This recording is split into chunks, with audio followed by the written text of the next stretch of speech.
Yes, just 1 second.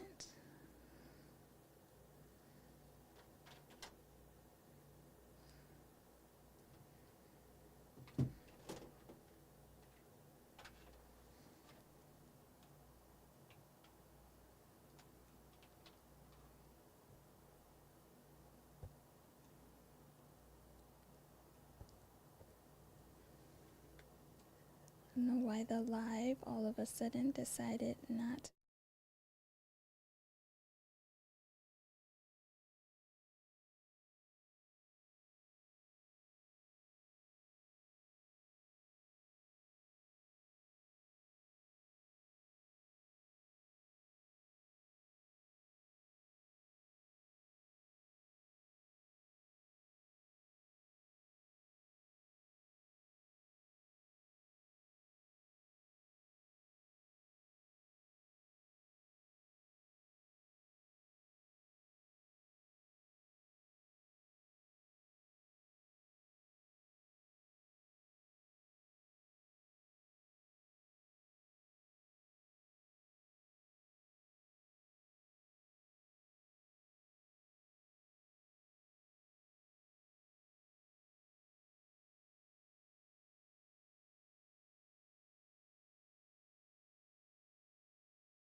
Hey, Village, and welcome to Womanhood Decoded. This is the space where we tackle the hard stuff, celebrate the wins, and everything in between. I am your host, Tasha Ray. I want to ground this episode by beginning with this quote. The function of struggle is not only to survive, but to thrive and flourish. Bell Hooks. Before we continue, I want to thank each of you for taking time out of your day to watch or listen to today's episode. Your support truly keeps me going, and I am thankful to each of you. Today, we're going to examine how to handle when life throws you curveballs. Let's be honest. We understand that there's lessons that can be learned in the midst of challenges, but no one ever said that when you're actually in the thick of it, that it's an easy or comfortable space to exist in. While none of us are able to wave a magic wand to escape difficulties, we can learn to better position ourselves for the best outcomes. The beginning of this process is shifting how we view challenges and struggle.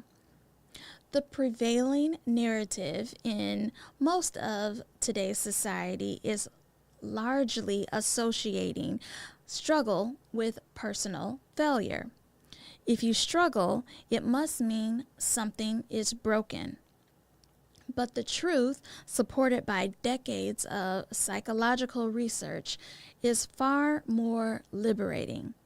Struggle is part of the natural human process of adaptation and evolution. Resilience researcher Dr. Ann Maston calls it ordinary magic, which is the natural human capacity to recover, adapt, and even thrive in the face of adversity. According to Maston, resilience isn't a rare quality possessed by a fortunate few. It's a common phenomenon that emerges when the right internal and external triggers are activated. In other words, we are wired to overcome. Isn't that a shift in how we have been socialized to think about challenges and difficulty? Recent studies support what some might call this alternative view. A 2024 longitudinal study published in Nature Human Behavior found that resilience fluctuates over time and is heavily influenced by daily habits, emotional flexibility, and the presence of purpose-driven goals. It isn't about bouncing back to some prior state of bliss. It's about bouncing forward, armed with new insights and clarity. One of the most critical predictors of healthy adjustment during adversity is psychological flexibility, which is the ability to shift perspectives, adapt emotional responses, and remain grounded in personal values during times of trouble. Psychologist Stephen C. Hayes, the developer of acceptance commitment therapy, also known as ACT, described this as being open, centered, and engaged, even in the face of trauma. His research brings into focus the idea that individuals with high psychological flexibility experience lower levels of anxiety, depression, and burnout, even in chronically stressful environments like the hospital, a courtroom, or a burning building. A 2023 analysis in the Journal of Contextual Behavioral Science reinforced these findings, showing that psychological flexibility not only buffers emotional distress, but also increases the likelihood of post-traumatic growth. Pain is important. How we evade it, how we succumb to it, how we deal with it, how we transcend it. Andre Lord. While resilience gets us through, post-traumatic growth, or PTG, transforms us. Post-traumatic growth, developed by two psychologists, points to the profound positive shifts that can occur after a significant life struggle. A few consequences of life challenges can be heightened gratitude, closer connection with others involved, increased awareness, and renewed purpose. Unlike resilience, which concerns bouncing back, post-traumatic growth is about discovering new strength and new meaning that wasn't accessible before the crisis. In a 2022 study, tracking survivors of natural disasters, COVID-related trauma, and war displacement, researchers found that post-traumatic growth was statistically higher when individuals had access to supportive connection in groups. It was support through friendships or close relationships where survivors were able to openly share their experiences. In these settings where a common ground was established, their narratives greatly shifted, allowing for new perspectives and agency to be developed.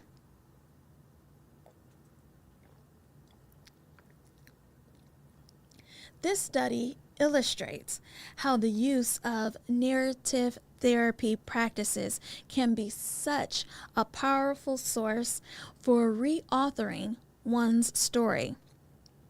When we reinterpret a painful chapter as part of a larger arc of strength, growth, and insight, we shift from victim to overcomer.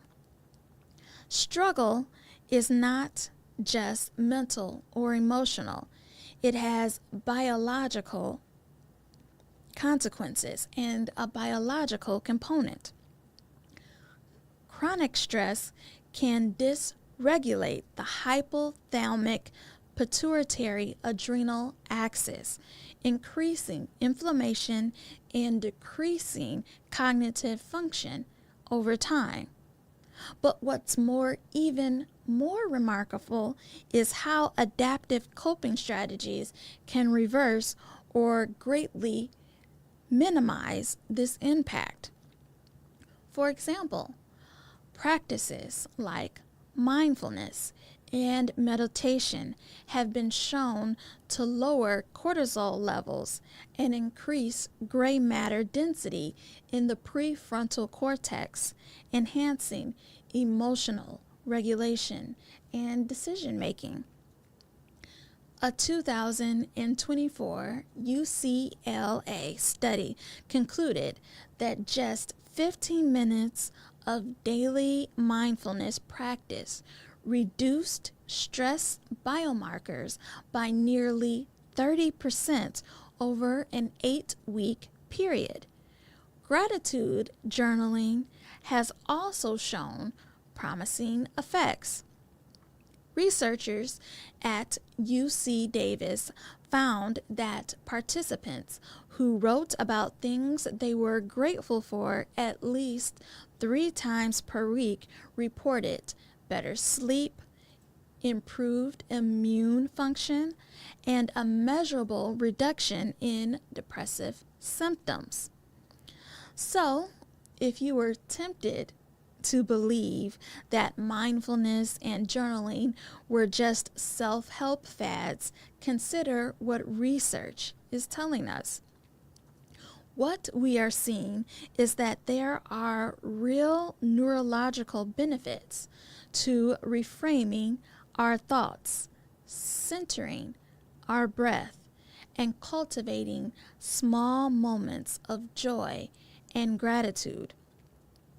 When done consistently, these practices can help rewire the brain to thrive in difficulty and/or adversity. We all know that struggle is heavy, but at least we know we can be better equipped when we encounter it. A 2023 global study from the World Health Organization emphasized the role of social buffering, which is the way meaningful human connection literally reduces stress responses. Participants who had access to an empathetic support system during hardship had 47% lower rates of psychological distress than those who faced similar struggles alone. Meaningful connection can also be viewed as an emotional nutrient. Whether it is chosen family, a support group, or just a trusted confidant. Connection allows our nervous system to settle and our stories to be witnessed. Being able to speak and be heard without judgment is therapeutic in and of itself, which is one reason why it's important for me to keep podcasting and building this village and community. Having a place where we can openly share our experiences, stories, and struggles allows there to be a safe place for all of us who participate in the discussions we have each episode. When life collapses in on itself, or as some say, when life is doing the most, what gets us through is rarely a one-size-fits-all fix. More often, it's the repetition of seemingly simple things. Breathing through discomfort, tapping into our emotional toolboxes and pulling out what works for us, or extending kindness that no one will see. These small, consistent behaviors, when done with intention, become the foundation for endurance. I found Dr. Kristen Neff's work on self-compassion offers a compelling reframing of strength. In her research, individuals who practiced self-compassion were more likely to bounce back from adversity, not because they avoided self-accountability, but because they extended kindness to themselves in the midst of trauma or the pain or the struggle they were enduring. This body of work is contrary to the cultural messaging that self-compassion is indulgent or selfish. The evidence suggests the opposites. It's fundamental to resilience. Neff's research team found that individuals high in self-compassion were less likely to suffer from PTSD and even severe trauma, and more likely to demonstrate perseverance over time. Self-kindness, common humanity, and mindfulness are the three pillars of her model. They work together to form a psychological immune system for difficulty. Imagine that, being able to assist your mind and body to better be able to withstand challenges. Compassion for others begins with kindness to ourselves. Pema Chodron, one of the most psychologically damaging aspects of struggle is the feeling of powerlessness. Viktor Frankl, a Holocaust survivor and psychiatrist, in his book Man's Search for Meaning, wrote that while we may not be able to control our circumstances, we do retain the final human freedom, the ability to choose our attitude toward our circumstances. The extent to which we perceive we have power over the outcomes of our lives has been coined the locus of control by psychologists. Studies show that individuals with a more internal locus of control, meaning those who believe their actions influence results, do so much more better when emotionally going through hardship than those who simply rely on external sources or stimuli. The key, however, is not delusional optimism. It is about redirecting our energy towards our circle of influence. Those are the parts of our lives and people where we can actually make a difference, rather than worrying about the rest that's completely outside of our control or influence. Research in 2023, published in the Journal of Cognitive Psychotherapy, found that the shift away from repetitive worrying and toward agency significantly reduces anxiety and increases problem-solving capacity. Another thing to remember is naming what we feel changes how we feel. Many cultural traditions have long known naming our pain gives it a shape, and once it has a shape, it can then be moved. But somehow, when it comes to the hard stuff, this is a prime example of it's easier said than done. As we all know, it is far simpler to express why something brings us joy versus pinpointing the exact words to describe disappointment.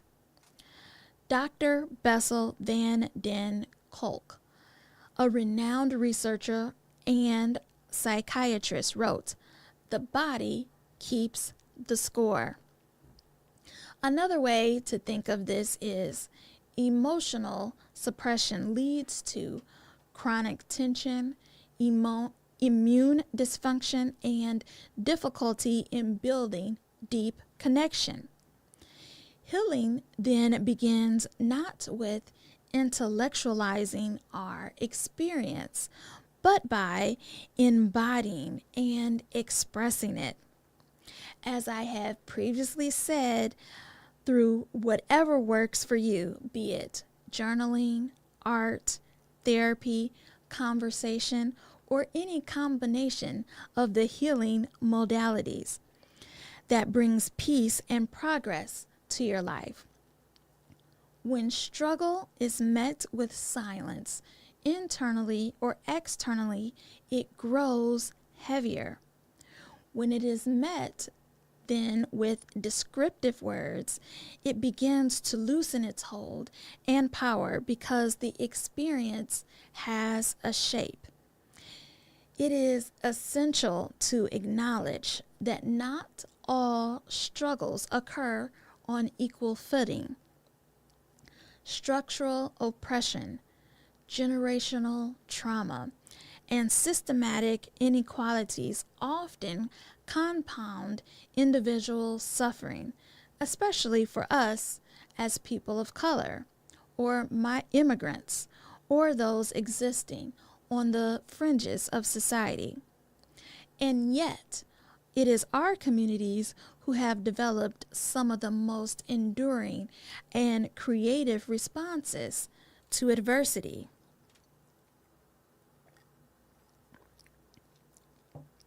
A 2023 interdisciplinary work on Black American resilience, published in Cultural Diversity and Ethnic Minority Psychology, found that cultural identity, racial socialization, and spiritual practices were strong protective factors against depression and anxiety. Struggle can become a closed loop of survival: wake, endure, sleep, repeat. But the deeper opportunity lies in leveraging that endurance into empowerment that then can turn to action. This means choosing to be proactive and tapping into the power within. It's when we realize and acknowledge with quiet certainty that we have faced something hard and are still choosing to show up. The field of transformational resilience addresses this exact scenario. It emphasizes using hardship as a gateway to leadership, contribution, and meaning. This isn't at all about bypassing the pain. It's about reframing it for our growth. When we choose to share our experiences and extend support to others, we are not just helping others, we are healing ourselves. The idea here isn't to romanticize suffering. Rather, we are giving ourselves permission to learn, to feel, and to stretch toward something better, even in small or seemingly simple ways.